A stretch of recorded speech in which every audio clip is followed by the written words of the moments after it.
Sa maraming bahagi ng Pilipinas, problema ang baha. Sa lungsod ng Pasay, problema rin ang sunog sa isang imbakan.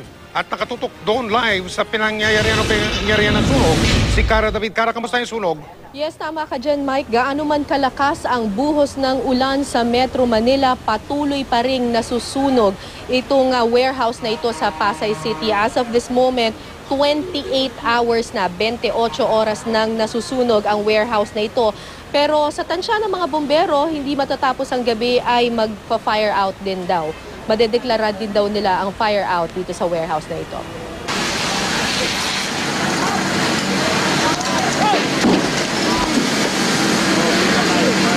Run! Everybody out! Run! Let's go! Halos malagay sa alanganin ng buhay ng ilang bumbero nang bumagsak ang isang tipak ng konkreto mula sa nasusunog na 4-story warehouse sa Pasay City. Marupok na ang istruktura kaya hirap ang mga bumbero na pasukin ito at bombahan ng tubig ang pinagmumulan ng apoy.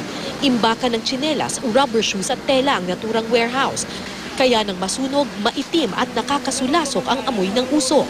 Ang problema, nasa kaloob-looban ng pinagmumulan ng baga. Kaya ilang ulit mang bugahan ng tubig, patuloy ang paglagablab ng apoy. We already use chemical substance, chemical foam. Pero useless din po dahil ang chemical is for flammable substance lang and oil. Tapos hindi ninyo mapasok sa loob, sir? Yes, ma'am. Dahil yung structure medyo mahina na po and intense heat na yung nasa loob. Kahit delikado, pinilit ng ilang bumbero na pasukin ng gusali. Gumamit sila ng special breathing apparatus panlaban sa maitim na usok. May dala rin silang kemikal para bugahan ang baga. Sandali lang sila sa loob dahil anumang oras baka bumigay ang ilang bahagi ng gusali. Lahat ho ng effort ng Pasay Fire plus volunteer ay nandito na ho lahat. Plus all our resources, area ladder, all our fire trucks are already here to suppress the fire. Yung management na lang ho, especially yung weather, hindi ho nakakatulong sa tao natin. Bakit po? Hindi ho sila makalaban dahil totally soak na sila kagabi pa. We will try our very best na ho talaga para maapula na to. Lalong nagpahirap sa trabaho ng mga bumbero ang pabugso-bugsong ulan. Alas 3 pagkahapon nang magsimula ang apoy, marami sa mga bumbero ang nanlalamig at nagkakasakit na dahil sa magdamagang trabaho at babad sa ulan. Hindi pa matukoy ang sanhi ng sunog.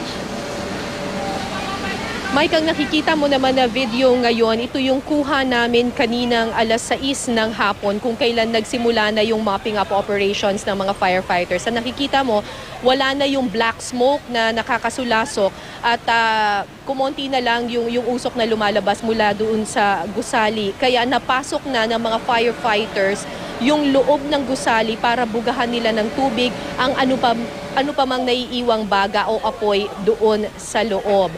Ang ipapakita naman namin sa inyo ngayon ay live na kuha dito sa Baclaran. Sa nakikita ninyo, naglalagablab pa rin ang apoy doon sa loob ng gusali. Pero ayon sa ating mga firefighters, under control na itong apoy na ito at kaunti na nga lang yung usok kumpara sa kanina. Hindi pa nila madeklarang fire out ngayon kasi meron pa ngang naglalagablab na apoy sa loob. Pero ang magandang balita, Mike, na penetrate na ng firefighters ang loob ng warehouse kaya magiging mas madali na ang pagpatay nila sa apoy. Hindi daw matatapos ang gabing ito, madedeklara nilang fire out itong warehouse na ito dito sa Pasay City. Mike. Maraming salamat, Cara David.